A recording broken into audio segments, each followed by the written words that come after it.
హైదరాబాద్లో wedding photography, pre wedding shoots కానీ ఏమున్నా కానీ ఒకసారి కాల్ చేయండి. Welcome to real property. ఈరోజు మనము ఈసీఎల్కి దగ్గరలో, రాధికా థియేటర్కి దగ్గరలో కొన్ని ఇండిపెండెంట్ హౌసెస్ కన్స్ట్రక్షన్ చేశారు. గేటెడ్ కమ్యూనిటీ అయితే కాదు, ఇండిపెండెంట్ హౌసెస్. ఒక 4 ఇండిపెండెంట్ హౌసెస్, అంటే సిమిలర్ ప్లాన్ మొత్తం, ఎక్స్టీరియర్ కానీ ఇంటీరియర్స్ కానీ ఎవ్రీథింగ్ సేమ్ ప్లాన్తో ఉన్న ఇండిపెండెంట్ హౌసెస్ 4 ఇండిపెండెంట్ హౌసెస్ ఉన్నాయి. ఇవి ఈసీఎల్కి దగ్గరలో రాధికా థియేటర్కి టువర్డ్స్ సాకేత్ రోడ్లో అయితే ఉన్నాయి. ఇవి సైజ్ వచ్చేసి మనకి 167 స్క్వేర్ యార్డ్స్ ఉన్న స్థలంలో ఒక్కొక్క ఇండిపెండెంట్ హౌస్ కన్స్ట్రక్షన్ చేశారు. ఫస్ట్ ఫ్లోర్, సెకండ్ ఫ్లోర్ వచ్చేసి మనకి ఈస్ట్ ఫేసింగ్లో ఉన్న ఎంట్రన్స్ ఉంటుంది. ఎంట్రన్స్ మనకు వచ్చేసి ఈస్ట్ ఫేసింగ్లో ఉంటుంది. హౌస్ వచ్చేసి వెస్ట్ ఫేసింగ్లో హౌస్ వచ్చేసి ఉంటుంది. ఇది ఒకసారి మీకు చూపిస్తాను. ఎవరైనా రిజిస్ట్రేషన్ చేసుకోకపోతే మాత్రం ఒకసారి అందరూ రిజిస్ట్రేషన్ చేసుకోండి. ఎవరైతే రిజిస్టర్ అయ్యి ఉంటారో వాళ్ళకి ఫాలోఅప్ చేస్తున్నాము. రిజిస్ట్రేషన్ చేసుకున్న వాళ్ళకి, వాళ్ళు అంటే మీరు కొత్తది కొనుక్కోవాలనుకున్న సెకండ్స్లో మీరు చూస్తున్నా కానీ కంపల్సరీ రిజిస్ట్రేషన్ అయితే కంపల్సరీ చేసుకోవాలి. ఎవరైతే రిజిస్ట్రేషన్ చేసుకుంటున్నారో వాళ్ళకి ఫాలోఅప్ చేస్తున్నాం, కాల్ చేస్తున్నాం. ఏదైనా అప్డేట్ ఉన్నా, ఏదైనా వాళ్ళు అడిగిన లొకేషన్స్లో, వాళ్ళు అడిగిన ప్లేసెస్లో, వాళ్ళు అనుకున్న ఒక బడ్జెట్ ప్లానింగ్ ఏదైనా ఉంటే దానికి తగ్గట్టుగానే కాల్ చేస్తున్నాము. అంటే ఇప్పుడున్న ప్రజెంట్ ఏదైతే ప్రాపర్టీస్ ఉన్నాయో అవి మనకి నచ్చితే తీసుకోవచ్చు, లేదంటే కొంచెం ఆగాల్సి వస్తుంది. ఎప్పుడు కూడా వెంటనే ఏది మనం అనుకున్న లొకేషన్స్లో, అనుకున్న ప్లేస్లో మనకు దొరకపోవచ్చు. కొంచెం ఆగితే ఏదైనా మనకి బెటర్గా, మనకు అనుకున్నది మనం అనుకున్న లొకేషన్స్లో, అనుకున్న బడ్జెట్లో దొరికే ఛాన్సెస్ ఉంటాయి. కొంచెం వెయిట్ చేయాల్సి వస్తుంది. కంపల్సరీ రిజిస్ట్రేషన్ అనేది కంపల్సరీ చేసుకోండి. మీకు ప్లానింగ్ ఉంది, తీసుకునే ప్లానింగ్ ఉందంటే కంపల్సరీ ప్లాన్ చేయండి. లేదు మనకి ప్లానింగ్ లేదు, ఇప్పుడు ఆ ఏరియాలో ఆ లొకేషన్లో తీసుకునే ప్లానింగ్ లేదనుకుంటే కనుక తెలుసున్న ఎవరికైనా కొంచెము షేర్ చేస్తే వాళ్ళకి ఒక ఐడియా ఉంటుంది, వాళ్ళకి ఒక ప్లానింగ్ ఉంటుంది. ఇమీడియట్గా తీసుకోకపోయినా అంటే నెక్స్ట్ వచ్చే డేస్లో వాళ్ళు ఏదైనా ప్లానింగ్ ఉంటే చేసుకునే ఛాన్సెస్ ఉంటాయి. ఎప్పుడు కూడా ఇమీడియట్గా ఏది ఎవరు కొనడానికి ప్లానింగ్ ఉండదు. దేనికన్నా ఒక టైము కొంచెం ఉంటుంది. అవన్నీ చూసుకొని ప్లాన్ చేసుకుంటేనే తీసుకోవడానికి అవుతుంది. ఇప్పటివరకు మీకు ఏదైతే ప్రాపర్టీ గురించి చెప్పానో ఒకసారి ఆ ప్రాపర్టీని చూద్దాము. మనం ఇప్పుడు ఈసీఎల్లోని రాధికా థియేటర్ నుంచి ఇటు సాకేత్ రోడ్లో ఉన్నాము. ఇవి వచ్చేసి ఇండిపెండెంట్ హౌసెస్. ఇవి ఇండిపెండెంట్ హౌసెస్ బిల్డర్ కట్టినవి. ఒక్కొక్కటి వచ్చేసి 167 స్క్వేర్ యార్డ్స్ ఉన్న ఇండిపెండెంట్ హౌసెస్. G+2 ఫ్లోర్స్, అంటే గ్రౌండ్ ఫ్లోర్లో ఒక 1 BHK ఫ్లాట్ వస్తుంది. మళ్ళీ ఫస్ట్ ఫ్లోరు, సెకండ్ ఫ్లోరు. జనరల్గా ఇది గేటెడ్ కమ్యూనిటీ కాదు, నార్మల్ సరౌండింగ్లో అన్ని నార్మల్ హౌసెస్ ఉంటాయి. ఇది మాత్రము సేమ్ ఎక్స్టీరియర్స్, ఎవ్రీథింగ్, ఇంటీరియర్ అంతా సేమ్ ప్లానింగ్తో కట్టిన ఇండిపెండెంట్ హౌసెస్ ఇవి. ఈ మొత్తం 4 ఉన్నాయి. 4ట్లో ఆల్రెడీ ఒకటైతే సేల్ అయ్యింది. దీని సైజ్ వచ్చేసి 167 స్క్వేర్ యార్డ్స్. ఇది వెస్ట్ ఫేసింగ్లో ఉన్న హౌసెస్ ఇవి. సో ఇందులో ఒక ఇండిపెండెంట్ హౌస్ మీకు చూపిస్తాను.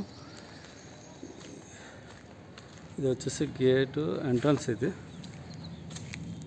అంత వర్క్ అంతా కంప్లీట్ అయిపోయింది, మొత్తం బిల్డింగ్ ఎవ్రీథింగ్ కంప్లీట్ అయిపోయింది. ఇది వచ్చేసి గ్రౌండ్ ఫ్లోర్. ఇది గ్రౌండ్ ఫ్లోర్లో వచ్చి ఇదంతా కార్ పార్కింగ్, మొత్తము ఫాల్ సీలింగ్ ఎవ్రీథింగ్ ఇవన్నీ కంప్లీట్ అయిపోయినాయి. ఇది వచ్చేసి గేటు, ఇదంతా లోపల స్పేస్. ఇదంతా దగ్గర ఒక 2-3 కార్లు అయితే ఈజీగా పడతాయి ఇందులో. ఇదంతా లైటింగ్ ఎవ్రీథింగ్ అంతా కంప్లీట్ అయింది. ఈ స్పేస్లో ఒక 2-3 కార్లు ఈజీగా పడతాయి మనకి. ఇది వచ్చేసి గ్రౌండ్ ఫ్లోర్లో ఒక సింగిల్ బెడ్రూమ్ వచ్చింది.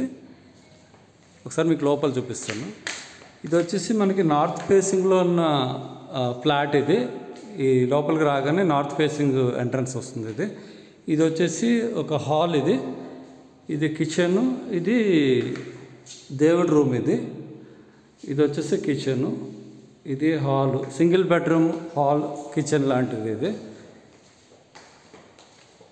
ఇది వచ్చేసి మనకి బెడ్రూమ్ వస్తుంది. ఇది ఎవ్రీథింగ్ సీలింగ్ ఎవ్రీథింగ్ కంప్లీట్ అయిపోయింది ఇందులోనే. ఇవన్నీ కబోర్డ్స్. ఇవి అంటే వుడ్ వర్క్ అది చేయించలేదు, కానీ కబోర్డ్స్ అన్నీ రెడీగానే ఉన్నాయి. ఇది ఒక విండో వచ్చింది ఇక్కడ వెంటిలేషన్ కోసము. ఇటు సైడ్ కూడా ఒక విండో వచ్చింది. వెంటిలేషన్ అయితే బాగానే ఉంది ఇక్కడ. ఇట్లా రాగానే మనకి ఇందులోంచి దీనికి కామన్ బాత్రూమ్ ఇది. డోర్స్ ఎవ్రీథింగ్ అయితే కంప్లీట్ అయిపోయినాయి మొత్తము. ఇది హాల్, మనకి ఏదైతే మీకు చూపించానో అంత హాల్. ఇది పూజా రూము. ఇది వచ్చేసి కిచెన్. ఇదంతా సింగిల్ బెడ్రూమ్, హాల్, కిచెన్ లాంటిది ఇది మొత్తము. ఇట్లా మనము బయటకు వస్తే ఇది మనకి ఇదంతా ఓపెన్ ప్లేస్, గ్రౌండ్ ఫ్లోర్ కాబట్టి ఇదంతా కార్ పార్కింగ్ ప్లేస్. ఇదంతా ఫాల్ సీలింగ్ అంతా కంప్లీట్ అయింది. ఇదంతా గ్రౌండ్ ఫ్లోర్. గ్రౌండ్ ఫ్లోర్ నుంచి ఇట్లా వెళ్తే ఇది ఫస్ట్ ఫ్లోర్కి స్టెప్స్. ఇది వచ్చేసి first floor. Everything fall ceiling everything complete అయిపోయింది. ఇదంతా బాల్కనీ. ఇది గ్లాస్ ఇది వచ్చింది ఇక్కడ. ఇది వచ్చేసి main door. Main door already complete అయింది. డోర్స్ ఎవ్రీథింగ్ అంతా కంప్లీట్ చేసి పెట్టేశారు. ఇది రెడీ టు మూవ్ ఉన్న ఫ్లాట్. ఫ్లాట్ కాదు, ఇండిపెండెంట్ హౌస్. ఇది వచ్చేసి మనకి 167 స్క్వేర్ యార్డ్స్ ఉన్న ఇండిపెండెంట్ హౌస్. మనం ఇప్పుడు ఇందులోంచి లోపలికి వచ్చాము. లెఫ్ట్లో మనకి కిచెను, పూజా రూము. మళ్ళీ ఇట్లా లోపలికి వెళ్ళగానే ఇది మాస్టర్ బెడ్రూమ్. ఇది వచ్చేసి మాస్టర్ బెడ్రూమ్. ఇందులో కబోర్డ్స్ ఎవ్రీథింగ్. ఇది విండో, ఇది ఒక విండో. ఇది పెద్ద విండో వచ్చింది. కొంచెము లైటింగ్ కానీ వెంటిలేషన్ కానీ బాగుంటుంది ఇక్కడ. ఇది వచ్చేసి మనకి అటాచ్డ్ బాత్రూమ్. ఇది వచ్చేసి బాల్కనీ. ఇదంతా బాల్కనీ. ఇదంతా రోడ్. మన ఇంటి ముంగట అంటే కారు ఎక్కడానికి అది రైలింగ్ అంతా కంప్లీట్ అయింది. సరౌండింగ్ అన్నీ independent houses. Apartments, independent houses. ఇదంతా బాల్కనీ కూడా బాగుంది, పెద్దగానే ఉంది. ఇదంతా మళ్ళీ గ్లాస్. ఇదంతా కంప్లీట్ అయిపోయింది. ఈ గ్లాస్ది పెట్టారు ఇక్కడ.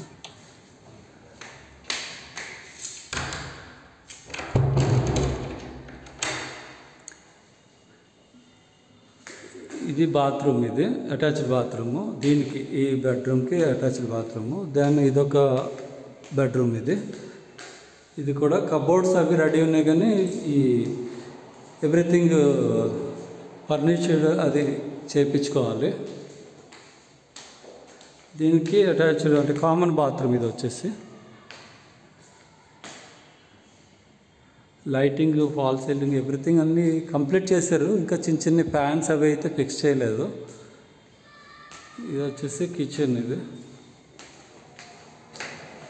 Kitchen sync. దీని పక్కన మళ్ళీ ఒకటి బాల్కనీ వచ్చింది. టోటల్ వచ్చేసి ఇది 167 స్క్వేర్ యార్డ్స్ ఉన్న independent house. Ground floor, first floor, second floor, 2 floors building. Ground ఫ్లోర్లో 1 బిహెచ్కే పోర్షన్ ఒకటి ఉంది. ఫస్ట్ ఫ్లోర్లో మళ్ళీ 2 బిహెచ్కే పోర్షన్. ఇందులో కిచెను, ఇదొక బెడ్రూము, ఇదొక బెడ్రూము. దీనికి లోపలైతే అటాచ్డ్ బాత్రూమ్ ఉంది. దానికి బయట నుంచి బాల్కనీకి దారి ఉంది. దీనికైతే మన ఎదుర్కొంటే కామన్ బాత్రూమ్ ఇక్కడ ఉంది. దీనికి మళ్ళీ ఇంకొక ఫ్లోర్ ఉంది. అది కూడా మీకు ఒకసారి పైకి వెళ్ళిన తర్వాత చూపిస్తాను. కొంచెం స్టెప్స్ ఉన్నాయి కదా. ఇప్పుడు మనం ఇది చూసింది ఫస్ట్ ఫ్లోర్. ఆల్రెడీ కింద గ్రౌండ్ ఫ్లోర్ చూసాము. గ్రౌండ్ ఫ్లోర్ నుంచి ఫస్ట్ ఫ్లోర్కి వచ్చాము. ఫస్ట్ ఫ్లోర్ నుంచి ఇప్పుడు సెకండ్ ఫ్లోర్కి వెళ్దాము. ఇది వచ్చేసి సెకండ్ ఫ్లోర్. మళ్ళీని సెకండ్ ఫ్లోర్ కూడా సేమ్ ప్లాన్ ఎవ్రీథింగ్ అంతా సేమ్ ఉంటుంది. ఇది వచ్చేసి బాల్కనీ. ఇది వచ్చేసి మెయిన్ డోరు. ఇది వచ్చేసి గ్లాస్ రైలింగ్. ఇదంతా మెయిన్ రోడ్ నుంచి ఒక 100 మీటర్స్ దూరం ఉంటుంది ఈ ఇంటికి. అంటే అన్నిటికి దగ్గరే ఉంటుంది. మన రాధికా థియేటర్ నుంచి ఒక 1.5-2 కిలోమీటర్స్ అట్లా ఉంటుంది. సేమ్ కింద ఫస్ట్ ఫ్లోర్లో ఏమున్నదో సేమ్ అట్లనే ఉంది. ఇది కూడా సేమ్. ఇందులోంచి మనం లోపలికి వచ్చాము. పూజా రూము, కిచెన్. దీనికి స్ట్రైట్గా ఇది మాస్టర్ బెడ్రూమ్, ఇది సెకండ్ బెడ్రూమ్. ఇది మాస్టర్ బెడ్రూమ్. ఇది ఎక్కువ వెంటిలేషన్ పెద్దది ఇచ్చారు ఇక్కడ. ఇది ఒక విండో, ఈ కబోర్డ్స్ మొత్తం ఇవి. మళ్ళీ బయట సేమ్ బాల్కనీ, కింద ఎట్లా వచ్చిందో అట్లనే వచ్చింది. ఇది కూడా మొత్తం రెడీ టు మూవ్ ఉన్నాయి. వచ్చి డైరెక్ట్ రావచ్చు. నాకు తెలిసింది ఇందులో కొన్ని ఫ్యాన్స్ అవి ఫిక్స్ అవ్వలేదు, మిగతావంతా రెడీగా ఉన్నాయి. ఇదంతా ఇంకొక బెడ్రూమ్. ఇది సెకండ్ బెడ్రూమ్. ఇది వర్క్ అది చేయించుకోవాలి, కబోర్డ్స్ అవి చేయించుకోవాలి. ఇది వచ్చేసి కామన్ బాత్రూమ్. ఇది సేమ్ కింద ఫస్ట్ ఫ్లోర్లో ఎట్లా ఉందో సేమ్ ఎవ్రీథింగ్ సేమ్, ప్లాన్ కానీ డిజైన్ కానీ ఎవ్రీథింగ్ అంతా సేమ్. మొత్తం వచ్చేసి 167 స్క్వేర్ యార్డ్స్ ఉంది. దీని కాస్ట్ వచ్చేసి 1,90,00,000 చెప్తున్నారు. హౌస్ వచ్చేసి వెస్ట్ ఫేసింగ్లో ఉంటుంది. ఇది మనకి రాధికా థియేటర్ నుంచి దగ్గర, ఈసీఎల్కి రాధికా థియేటర్ ఈ ఏరియాలకి కొంచెం దగ్గరలో ఉంటుంది. రాధికా నుంచి నాకు తెలిసింటే ఒక 2 కిలోమీటర్స్ అట్లా వస్తుంది. ఇక్కడ నుంచి మెయిన్ రోడ్ కూడా ఒక 100 మీటర్స్ దూరంలో వాకబుల్ డిస్టెన్స్లో ఉంటుంది. అన్ని షాపింగ్ మాల్స్ కానీ అంతా బాగుంటుంది. లొకాలిటీ కానీ ఏరియా కానీ అంతా బాగుంది. దీనికి కావాల్సిన డీటెయిల్స్ కావాలంటే ఒకసారి కాల్ చేయండి. Real property 9985062959. లాస్ట్ వీక్ ఒకరి ఇంటికి వెళ్ళి ఉండే యాక్చువల్గా. అంటే వాళ్ళు కొంచెం రిటైర్ అయిపోయి ఉన్నారనమాట. ఆల్రెడీ రిటైర్డ్ పర్సన్స్ వాళ్ళు రిటైర్ అయిపోయారు. కానీ స్టిల్ ఇప్పటికీ వాళ్ళు ఒక ఇల్లు అన్నది కానీ లేదన్నా ఒక ఫ్లాట్ కానీ కొనుక్కోలేదు. వాళ్ళు అదే ఈ టైంలో అంటే తీసుకోవడానికి అయితే ప్లాన్ చేస్తున్నారు. మంచిదే. అంటే దగ్గర ఒక 60 years అబోవ్ ఉంటుంది వాళ్ళు, అంటే కప్పులు ఎవరైతే ఉంటారో. అంటే వాళ్ళు మాట్లాడుతున్నప్పుడు చెప్పింది ఏంటంటే, అరే ఇప్పటివరకు మేము తీసుకోలేదు, ఇంతకుముందు ఎప్పుడు ప్లాన్ చేయలేదు, ఎప్పుడు అనుకోలేదు అన్నట్టుగా వాళ్ళు మాట్లాడారు, వాళ్ళు చెప్పారు. నాకైతే అనిపించింది ఓకే, అంటే ఇప్పటికైనా లేట్ అయితే ఏం కాదు, కానీ స్టిల్ ఒక రకంగా చూస్తే చాలా లేట్ అన్నట్టు. అది ఎప్పుడైనా కానీ మనకంటూ ఒక ఇల్లు ఉండాలి, మనకంటూ ఒక ప్లేస్ ఉండాలి. మనం ఉన్న ఏరియాలో కానీ మనం అనుకున్న మన రిలేషన్స్, మన బాగా దగ్గరగా ఉండే రిలేషన్స్ ఎవరైతే ఉంటారో వాళ్ళకి దగ్గరలో కానీ మన ఫ్యామిలీకి, అంటే మన అంటే ఇప్పుడు జనరల్గా ఎట్లా ఉందంటే ఏజ్ ఎక్కువైనప్పుడు పిల్లలు దగ్గర ఉండడం అన్నది కొంచెం తక్కువైంది. ఎందుకంటే వాళ్ళు వేరే వేరే ఏరియాస్లో వేరే వేరే ప్లేసెస్లో జాబులు చేయడము, వాళ్ళు అక్కడ ఉండడం అన్నది కంపల్సరీ. అంటే వేరే అవుట్ స్టేషన్స్లోనో వేరే ఊర్లోనో ఉంటున్నారు పిల్లలు. వీళ్ళు సింగిల్గా ఉంటున్నారు, సింగిల్గా ఉండాల్సి వస్తుంది. కొంతమందికి ఫ్లాట్స్ ఉన్నాయి, కొంతమందికి ఇండిపెండెంట్ హౌసెస్ ఉన్నాయి. అంటే అబోవ్ 60 years అట్లా ఆ ఏజ్లో ఉన్న వాళ్ళ గురించి చెప్తున్నాను. కొంతమందికి ఇప్పటికీ ఇల్లులు లేకుండా ఉన్నారు. ముందు నుంచి ప్లాన్ చేయాల్సిందే. ఎందుకంటే ఒకరి మీద మనం డిపెండ్ అవ్వాలి, ఒకరి మీద మనం డిపెండ్ అయ్యే ఛాన్సెస్ ఎప్పుడు మనం ఆ స్టేజ్కి వెళ్ళొద్దు. మనము కంపల్సరీ ఎర్లీ ఏజెస్లోనే ఒక ఇల్లు కానీ మనం అనుకున్న ఊర్లోనే మనం, అంటే ఎవరికైనా కానీ ఒక ఏజ్ వస్తుంది, ఒక టైం వస్తుంది. ఏజ్ పెరుగుతున్న కొలది మనకి అనుకున్నంత యాక్టివ్గా ఉండము మనము. ఎందుకంటే కొంచెం మనం మెంటల్గా ఎంత హెల్తీగా ఎంత యాక్టివ్గా ఉన్నా బాడీ కూడా సపోర్ట్ చేయాలి కదా. ఏజ్ అవుతున్న కొలది మనకి కొన్ని ఇబ్బందులు అయితే ఉంటాయి. ఇంకొకటి ఏంటంటే ఎర్లీ ఏజెస్లో ఉన్నప్పుడు ఒకలా ఉంటుంది, ఏజ్ అయిన తర్వాత అవుతున్న కొలది మనకి డిఫరెంట్ హెల్త్ ఇష్యూస్ కూడా వచ్చే ఛాన్సెస్ ఉంటాయి. అంటే మనము లాంగ్ ఇయర్స్ అయితే ఎవరు ఉండలేము కూడా. ఎందుకంటే ఎవరి ఏజ్ అయినా కానీ ఎంత ఉన్నా మనం 100 years ఉంటారు. నాకు తెలిసిన ఒక 80 years తర్వాత మనము అంత యాక్టివ్గా అయితే ఉండలేము. 60 to 70లో ఉన్న యాక్టివ్గా ఉన్న ఇది మళ్ళీ 70 to 80లో ఆ యాక్టివ్నెస్ అయితే ఉండదు. 80 తర్వాత అనేది ఇంకా అంటే మరీ కొంచెం తక్కువ అయిపోతాం మనము. కాబట్టి మీరు ముందే ఉన్నా కానీ ఎర్లీ ఏజెస్లోనే ప్లాన్ చేసుకోండి. మీకు అంటే నేను ఆ ఏజ్లో రిటైర్ అయిపోతున్నాము, రిటైర్ అయ్యే స్టేజ్కి వెళ్తున్నాము అనే స్టేజ్లో ఉన్న వాళ్ళ గురించే చెప్తున్నాను. ఎంత తొందరలో అయితే అంత తొందరలో ఒక అపార్ట్మెంట్ ఫ్లాట్ కానీ ఇండిపెండెంట్ హౌస్ కానీ, అది మీ ఊర్లో కానీ మీ ఏరియాలో కానీ మీకు బాగా అలవాటైన ఒక ఏరియా, ఎవరైనా రిలేటివ్స్ మనకి దగ్గరలో ఉంటే బాగుంటుంది. అట్లాంటి ఏరియాస్లో ఏదైనా ఉంటే తీసుకోండి. ఇంకోటి మనకి మెడికల్గా కూడా చాలా సపోర్ట్ అనేది ఇంపార్టెంట్. ఎర్లీ అంటే కొంచెం ఆఫ్టర్ 60 అన్న తర్వాత మనకి ఏదన్నా సడన్గా ఏదన్నా హాస్పిటల్కి వెళ్ళాలంటే కొంచెం ఆ దగ్గరలో ఆ ఏరియాస్కి దగ్గరలో మనకి కన్వీనియంట్గా ఉన్న ఏరియాస్లో ఫ్లాట్ కానీ ఇండిపెండెంట్ హౌస్ కానీ తీసుకోవడం అన్నది చాలా ఇంపార్టెంట్. ఇంకొక చిన్న విషయం ఏంటంటే అంటే జనరల్గా మేము ఈవెంట్స్ అవి చేస్తుంటాము. అంటే వెడ్డింగ్ కానీ బర్త్డే ఈవెంట్స్ కానీ ఇవన్నీ చేస్తుంటాము. అట్లాంటి ఆ డిస్కషన్స్లో వేరే వాళ్ళ ఇంటికి వేరే వాళ్ళ అపార్ట్మెంట్కి వెళ్ళడం జరిగింది. వాళ్ళ ఇంట్లో పెద్దవాళ్ళు ఉన్నారు, కొంచెం ఏజ్ అయిపోయి ఉన్నారు. అంటే జనరల్గా నేను మామూలు మాట్లాడుతున్నప్పుడు అడిగి ఉండే వాళ్ళని ఏం చేస్తున్నారు అంటే ప్రజెంట్ ఏం చేస్తలేదు, ఖాళీగా ఉన్నాము, రిటైర్ అయిపోయాం కదా, ఏం చేయడం లేదు అన్నట్టుగా వాళ్ళు మాట్లాడారు.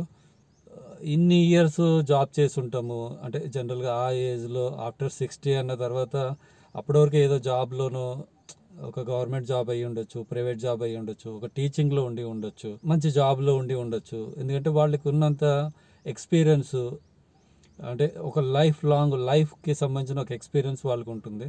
అట్లాంటి వాళ్ళు రిటైర్ అయిపోయాము అనేసి ఇంట్లో ఉండడము, ఖాళీగా ఉండడం అన్నది నాకు తెలిసిన అయితే అంత కరెక్ట్ కాదు. మీకు దగ్గరలో మీ ఇప్పుడు ఏజ్ అంటే ఇప్పుడు ఒక 60 రిటైర్ అయిపోయాము అనుకున్న వాళ్ళ గురించి చెప్తున్నా.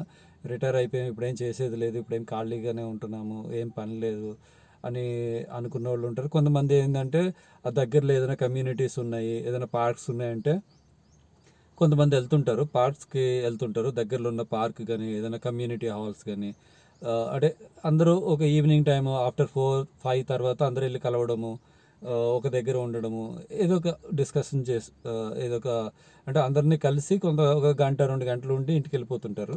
జనరల్గా నేను చూసిన వాళ్ళలో వీళ్ళు ఎక్కువ ఉంటుంటారు. ఇంకోటి ఏంటంటే మనకి దగ్గరలో ఏదైనా కమ్యూనిటీ ఉంది, పార్క్స్ ఉన్నాయి అంటే ఒక్కసారి ఈ కొంచెం రిటైర్ అయిపోయారు, ఏజ్ కొంచెం ఆఫ్టర్ 60 ఉన్న వీళ్ళందరూ కొంచెం ఒక దగ్గరికి గ్యాదర్ అయ్యి అంటే మీరు నెక్స్ట్ జనరేషన్కి అంటే నెక్స్ట్ వచ్చే జనరేషన్కి మీరు చెప్పొచ్చు, మీరు చూపించవచ్చు మీ యాక్టివిటీస్ కానీ మీరు చేసే పనులు కానీ. వాళ్ళు నెక్స్ట్ జనరేషన్ మిమ్మల్ని చూసి అరే ఇట్లా ఉండాలి, ఇట్లా చేయొచ్చు, ఇట్లా కూడా చేయొచ్చా అనే స్టేజ్కి అంటే అలా కొంచెం మీరు అట్లాంటి యాక్టివిటీస్లో ఉంటే బాగుంటుందని. ఎందుకంటే చాలామంది నేను ఆఫ్టర్ 60 కొంచెం ఇంకా ఎక్కువ ఏజ్ ఉన్న వాళ్ళు డిప్రెషన్లో ఉంటారు. ఎందుకంటే కలవలేరు, ఎవరిని కలవరు, బయటికి రారు. మోస్ట్లీ లేడీస్ ఎక్కువ బయటికి రాకపోవడము. కొంతమంది ఏంటంటే ఒక డిప్రెషన్లో ఉంటారు, పిల్లల దగ్గర ఉండరు, పిల్లలు ఎక్కడో దూరంలో ఉంటారు, వాళ్ళ జాబ్స్లో వాళ్ళు ఎక్కడో దూరంలో ఉంటారు, వీళ్ళిద్దరే ఉంటారు ఇంట్లో, ఏజ్ అయిపోయి ఉంటారు. వీళ్ళకి ఏంటంటే ఒక డిప్రెషన్లో ఉంటారు, పిల్లలు దూరంగా అయిపోయారు అంటే అది పిల్లలు వాళ్ళ బిజీలో వాళ్ళు ఉంటారు. వాళ్ళ దగ్గర ఉండడానికి ఒక్కొక్కసారి అక్కడ ఆ ఏరియాలో వీళ్ళకి కంఫర్ట్గా ఉండొచ్చు, ఉండకపోవచ్చు. ఇప్పుడు మనం ఉన్న ఏరియా మన సొంత ఇల్లు, మన సొంత ఫ్లాట్లో మనం ఉన్నప్పుడు ఉన్న కంఫర్ట్ వేరే ఏరియాస్లో ఒక్కొక్కసారి వేరే కమ్యూనిటీస్లో మనకి అక్కడ కంఫర్ట్గా ఉండలేకపోవచ్చు. ఇంకొకటి ఏంటంటే పిల్లలు వేరే దగ్గర ఉండడం వల్ల వాళ్ళు జాబ్స్ కానీ చిల్డ్రన్స్ ఎడ్యుకేషన్ కానీ వాళ్ళ బిజీలో వాళ్ళు ఉంటారు. ఒక్కోసారి మనకి టైం ఇవ్వలేకపోవచ్చు వాళ్ళు. ఇప్పుడు వాళ్ళు ఎక్కడో ఉంటున్నారు, మనం వేరేగా ఉంటున్నాము అన్నది పక్కన పెట్టేసేసండి. ఇప్పుడు ఇన్ కేస్ మనం వేరే దగ్గర ఉండాల్సి వస్తుంది, పిల్లలకి దూరంగా ఉండాల్సి వస్తుంది, మనము ఉన్న ఏరియాలోనే మనం ఉండాల్సి వస్తుందంటే తప్పులేదు, ఒక్కోసారి ఉండాల్సి వస్తుంది. ఒక్కోసారి మనకి అరే ఎవరు లేరు, ఎవరు మనకి కొంచెం అంటే ఎక్కువ కమ్యూనికేషన్ బయటికి వెళ్ళకపోవడం, ఎవరితో మాట్లాడకపోవడం వల్ల కొంచెం డిప్రెషన్లోకి వెళ్తుంటారు. ఎక్కువ జెంట్స్ కొంచెం బయటకు వెళ్ళడము, 10 మందిని కలవడము, లేదా 2-3 కలిసి వస్తుంటారు. లేడీస్ ఎక్కువ బయటకు వెళ్ళరు. అంటే లేడీస్ చాలామంది కూడా మంచి జాబులు చేసిన వాళ్ళు ఉన్నారు, టీచింగ్ జాబ్స్లో ఉన్న వాళ్ళు ఉన్నారు. ఇట్లాంటి వాళ్ళు బయటికి రావాలి. మీకు దగ్గరలో ఏదైనా కమ్యూనిటీస్ ఉన్నాయి, కమ్యూనిటీ హాల్స్ ఉన్నాయి, లేదంటే ఏదైనా పార్క్స్ ఉన్నాయంటే మీకున్న మీ నాలెడ్జ్ని మీరు షేర్ చేయొచ్చు. అంటే ఎవరైనా ఇప్పుడు బయట చూస్తే చాలామంది అంటే ఏం చేయొచ్చు అన్నది మీరు ప్లాన్ చేయొచ్చు, మీరు అనుకోవచ్చు. ఇప్పుడు కమ్యూనిటీ ఉంది, లేదంటే ఏదైనా పార్క్ ఉందంటే ప్లాంటేషన్ చేయొచ్చు. అంటే కొంచెం సరౌండింగ్స్ క్లీన్గా ఎట్లా ఉండాలి, ఎట్లా ఉండొచ్చు, కొంచెం దానికి సంబంధించిన ఏదైనా ప్లాంటేషన్ చేసే ఛాన్సెస్ ఉన్నాయా అన్నది ఒక్కసారి ఏదైనా ఇంకా ఒక ప్లేసెస్లో ఖాళీ ప్లేసెస్లో ఎక్కడన్నా ప్లాంటేషన్ చేసే ఛాన్సెస్ ఉన్నాయంటే అక్కడ ప్లాంటేషన్స్కి ప్లాన్ చేయడము అట్లాంటివి ఏమైనా చేస్తే బెటర్. ఏదో ఒక యాక్టివిటీలో ఉంటే బెటర్. పూర్ పీపుల్ ఉంటారు, కొంతమంది ట్యూషన్స్ చెప్పించుకోలేని స్టేజ్లో ఉంటారు. మీరు అట్లాంటి వాళ్ళకి ఏదన్నా అంటే కొంచెము చెప్పగలము, ఏదన్నా మేము గైడ్ చేయగలము, లేదంటే ఏదైనా టీచింగ్ లాగా ఏదైనా ఇవ్వగలము అనుకుంటే కనుక, అంటే మీకు ఆ ఓపిక ఉంటే కనుక ఇచ్చే ఛాన్సెస్ ఇచ్చే ప్లానింగ్ ఉంటే చేయండి. చాలామంది అంటే ఆఫ్టర్ రిటైర్మెంట్ తర్వాత లైఫ్ అయిపోయింది అంటే ఇంక ఇక్కడ దీని తర్వాత మనకి పెద్ద పని లేదు, ఖాళీ అని అనుకుంటుంటారు. ఓకే దాన్ని, అది కరెక్టే మీరు చెప్పింది. ఎందుకంటే ఆఫ్టర్ రిటైర్మెంట్ అన్నది కొంచెం రెస్ట్ తీసుకోవడానికి, అన్వాంటెడ్ విషయాల్లో ఇన్వాల్వ్ కాకుండా మన పని మనం చేసుకుంటూ మనం హ్యాపీగా నెక్స్ట్ లైఫ్, మిగతా ఏదైతే లైఫ్ ఉంటుందో దాన్ని లీడ్ చేయడం కోసమే రిటైర్మెంట్. తర్వాత రిటైర్మెంట్ అన్నది అందరికీ ఒకలా ఉండదు. జాబ్స్ చేసే వాళ్ళకే రిటైర్మెంట్ అనేది ఉంటుంది. మిగతా వాళ్ళందరూ కొంతమంది బిజినెస్లో ఉంటారు, కొంతమంది వేరే వేరే వర్క్స్లో చేసిన వాళ్ళు ఆఫ్టర్ 60 కూడా వర్క్ చేయాల్సి వస్తుంటుంది. వాళ్ళు కూడా రిటైర్మెంట్ అని చెప్పలేము, వాళ్ళకున్న టైంని బట్టి కొంతమంది జాబ్ చేయాలన్న ఇంట్రెస్ట్ ఉంటుంది. ఎందుకు ఇంటి దగ్గర ఖాళీగా ఉండడము, ఏదో వర్క్ చేస్తే మంచిదని అనుకునే వాళ్ళు కూడా ఉంటారు. మంచిదే, ఎందుకంటే ఖాళీగా ఉండడం కన్నా ఏదో ఒక యాక్టివిటీలో ఉండడం ఇంపార్టెంట్. లేదు ఏ యాక్టివిటీస్ మనం ఏదో జాబ్ చేద్దాము అనే ఇంట్రెస్ట్ లేకపోతే కనుక మనకి మన ఏజ్ గ్రూప్లో అంటే ఆఫ్టర్ 60 తర్వాత రిటైర్ అయిపోయిన పీపుల్ ఎవరైతే అట్లా కొంతమంది గ్యాదర్ అయ్యి ఏదైనా ఒక యాక్టివిటీస్ మనకి దగ్గరలో మన సరౌండింగ్స్లో చేస్తే బాగుంటుంది. ఎందుకంటే చాలా ఉంటాయి చెయ్యాలి, ప్లానింగ్ చేయాలనుకుంటే చాలా చేయొచ్చు. ఇది ఒక్కటే అని ఏం లేదు. మీకున్న ఎక్స్పీరియన్స్కి, మీకున్న అంటే ఒక లైఫ్ ఎక్స్పీరియన్స్ ఉంటుంది మీకు. అట్లాంటి వాళ్ళు మీరు నెక్స్ట్ జనరేషన్స్కి మీరు ఎట్లా గైడ్ చేయొచ్చు, ఎట్లాంటి సజెషన్స్ ఇవ్వచ్చు అన్నది మీ యాక్టివిటీస్లో మీరు చూపించవచ్చు. చాలా ఉంటాయి. అంటే నేను చెప్పడం అన్నది అంత కరెక్ట్ కాదు. అంటే కొంతమంది ఆఫ్టర్ రిటైర్మెంట్ తర్వాత ఎక్కువ కొంచెం డివోషనల్గా వెళ్ళిపోతుంటారు. ఎక్కువ కొంచెం అంటే ఆ డివోషనల్గా సంబంధించిన బుక్స్ చదవడం కానీ, లేదంటే ఆ టెంపుల్స్కి ఎక్కువ వెళ్తుంటారు. మంచిదే వెళ్ళడము, కానీ కొంచెం టైం ఏదన్నా, ఎందుకంటే మీకు ఒక లైఫ్, మీ లైఫ్ సంబంధించిన ఎక్స్పీరియన్స్ మీకున్నది. ఏదన్నా ఇంకా బెటర్గా నెక్స్ట్ జనరేషన్కి ఏదన్నా మనం అంటే మీ త్రూ ఏదైనా చేయగలము, చూపించవచ్చు అనేది అనుకుంటే కనుక కొంచెం అట్లాంటి వేలో కూడా కొంచెం ఉంటే బెటర్. సరౌండింగ్లో క్లీనింగ్ ప్రాసెస్ కానీ కొంచెం ఆ మెచ్యూరిటీ మిగతా వాళ్ళకి తీసుకురావడానికి మనం ఏం చేయొచ్చు అన్నది కొంచెం అలాంటి యాక్టివిటీస్ ఏదన్నా, ఎందుకంటే మన సరౌండింగ్ పీపుల్ కూడా కొంచెము మిమ్మల్ని చూసి ఫాలో అయ్యేటట్టు ఉండేటట్టు ఉంటే బాగుంటుంది. హైదరాబాద్లో wedding photography, pre wedding shoots కానీ ఏమున్నా కానీ ఒకసారి కాల్ చేయండి.